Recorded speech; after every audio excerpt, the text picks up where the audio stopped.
Greenshack Productions consists of myself, Kapeni Malesi, and my wife Zola Malesi, and we work around the clock to try to deliver quality information for African people. Greenshack Productions was created because I noticed that African people were suffering from a lack of pride, cultural heritage, and spiritual vacuum. So I'm just trying to do my little bit to fill the gaps, you know? So dealing with children's stories so I could lay the seeds with children for our history and our culture, things that are paramount to us. And some of the symbols, where we talk about Adinka symbols, which is rich in places like Ghana, Cote d'Ivoire. They have wisdom, they have lots of history to them, and in Kemet and other regions. So I'm trying to create a lot of symbols and bring them back as well, and normalize them for African children, African families, to look at them, to understand the wisdom content of the symbols. This is what Greenshack Productions is about. What inspired me to write this book? It was because I was noticing that African children, African Caribbean children, didn't have positive images of themselves, you know? And this leads to insecurity and deprivation of your spirit. And I'm trying to lay some seeds and try to undo what is being done in my own little way by creating the book. Peter Sankofa and the Family Afro, it came about through a character I had from school that I used to write in children's books. It was a stick-thin character that had a big head, like a big afro. But there came a time when I just thought, you know, let me make this into a character, but I needed an illustrator to help bring it to life, you know, because I'm not the best at drawing. And I found this illustrator, her name's Erla Sylvester, a good friend of mine.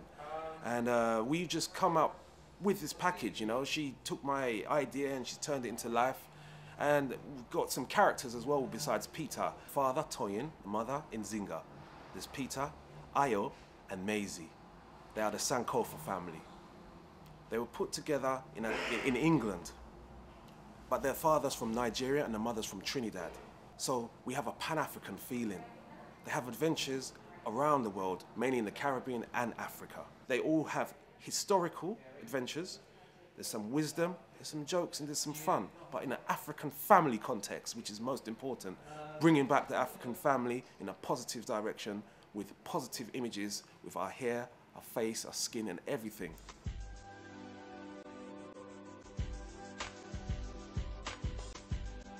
The journey for Peter Sankofa and the Family Afro has been an interesting journey, whether we're talking about illustrators, myself, money, finance, planning, management. Some of the main obstacles has been time management and learning the business, because this is a new thing to me.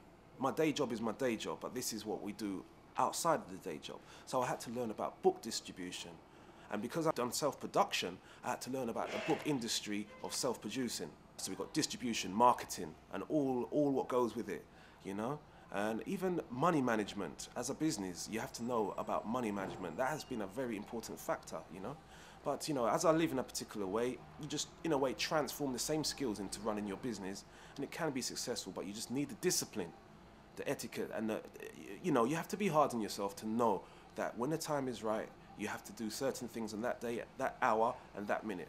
But at the same time, you have to know how to balance your life with your family, your children, and everyone else around you. So it's been a big learning curve. Some of the sacrifices I had to make were things like time management and working around the clock. Because I will have a day job, I had to insert time for Greenshack Productions in. So that means I have to wake up especially early and go to bed especially late to insert that time. But it has to be done because we need to make a change for the future, for the children and people. So in a way, it's hard, but it's rewarding because I know that I will be making that change. So some might say it's a sacrifice, but I just know it's a destiny. It's something that I have to do, me and my wife.